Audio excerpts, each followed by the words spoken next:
उन्हाळा मी म्हणतोय, ताणताण होतीये, पोटाची आगाग होतीये. निसर्गाला आता आपण काही करू शकणार नाही. पोटाला थंडावा देणारा भात मात्र आपण करू शकतो. अर्थातच हा वेगळा दही भात.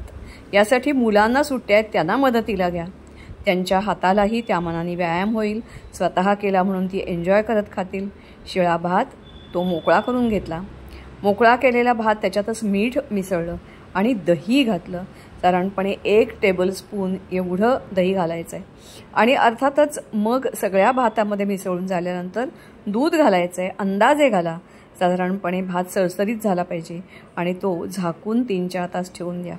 तोप्रमाणे तुम्ही हे तयार करू शकता. कोथिंबीर, तळायची मिरची, दाणे, हवं तर काकडी पण तुम्ही याच्यात घेऊ शकता.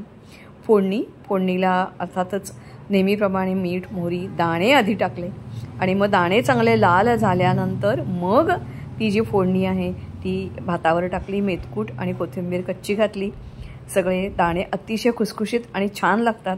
मऊ भात आणि त्याच्यावर कुरकुरीत दाणे, अतिशय छान चव लागते.